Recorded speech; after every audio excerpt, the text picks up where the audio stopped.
I should probably do it. If I could go back in time and tell myself a lesson on my way to financial independence, retire early, this would be it. And you can have it, without watching any more. Honest to God, what's it matter to me? Because I'm rich. And that lesson is, do not sell stocks unless you have to, okay? Not because you're tempted to.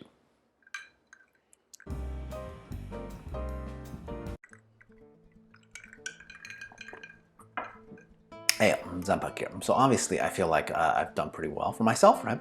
I retired while I was still in my 30s.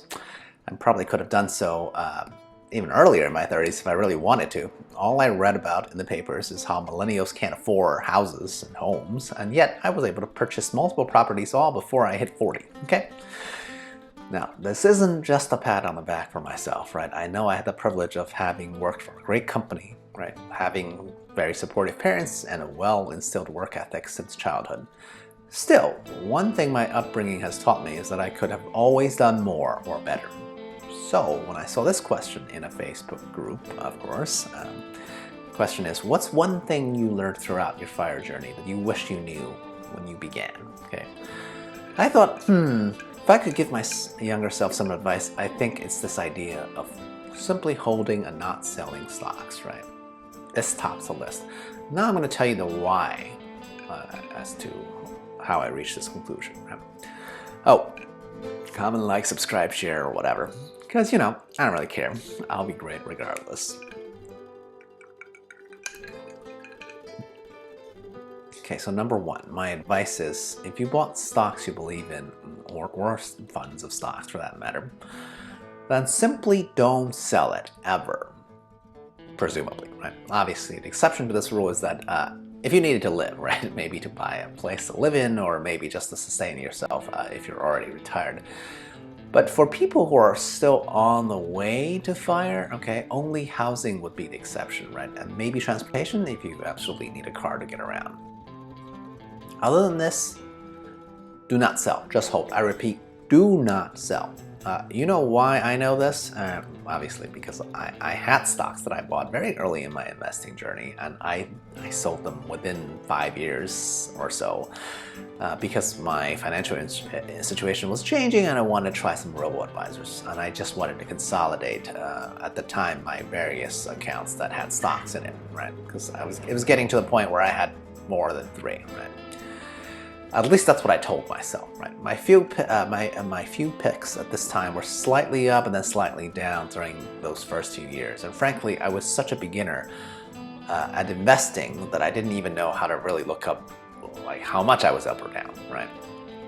At least not by the time that I decided to just cash them out and try the robo-advisors, right? Guess what happened in the next 10 years? All my original picks turned out to be real winners. You know why? Because I always picked good companies, right? But what I lacked was the mental fortitude at the time to simply keep them going, right? Instead of simplifying by just moving my original picks to a new brokerage accounts, which I now know that I can do, I liquidated them for the sake of, and honestly, very nebulous reasons, right? So yeah, I know from personal experience. If you bought stocks because you're an investor, then hold them. That's the best decision, and also, by the way, carries the least mental burden for yourself.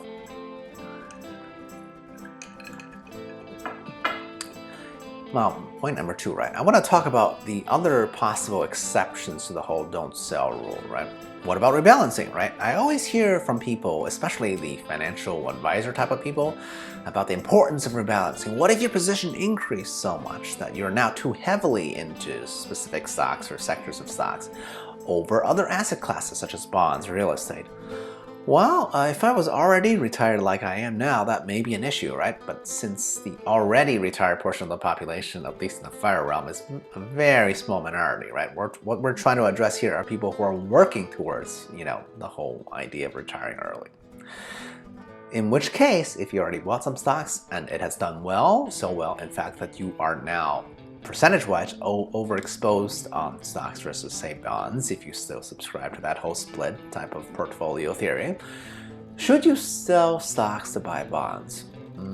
Actually, I would say the answer is still a big fat no, right? Because in this stage, you are still working towards FIRE, which means that you are still I assume, regularly contributing to investing a certain amount of cash, right, on a regular basis, right? So all you have to do instead of sell stocks, right, which is an asset class that is clearly working in this scenario, just use your cash to buy whatever you're underexposed on instead. And if that's bonds, cool. If that's cash that you want to kind of save up a bit to buy real estate, sure, do that.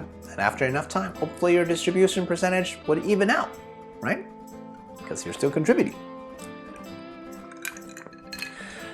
And now finally, point number 3, right? All this talk about selling just remind me to address the other side of the whole situation, right? Because if I say you should never sell stocks, what about that buying half? When should you buy? Well, I hope it doesn't surprise you that my answer to that is simply buy all the time, so long as it's with money that you don't need right now and you already have a cushion, aka an emergency fund. And remember that all monies and any monies that you invest in the stock market should be assumed to not be touched for at least 5 to 10 years, ideally forever, right? And here's a very simple rationale for buying all the time. Because you're either buying when stocks are going up, during which you'll feel good seeing the value of your investment go up, or you're buying when stocks are going down, in which case, ideally, you realize you're buying on a discount. Now, of course, not every company will survive a downturn, so a discount version certainly could turn into a total 100% bust, right?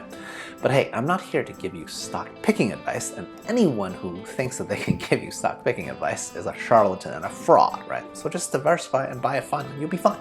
Okay?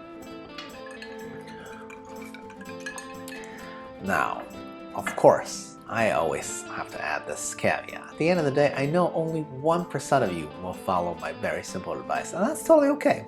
I do enjoy feeling special, and the thing is, even 1% of this great US population is a pretty big number, so I'm happy that the community of like-minded individuals do exist, right? So what advice would you give yourself in terms of self-improvement, either on the fiscal sphere or on a personal sphere? I'm always curious and willing to learn, okay? I don't know everything about anything, but I do know enough about money. So let's trade, expertise on this front. How about that? Cheers, à la prochaine.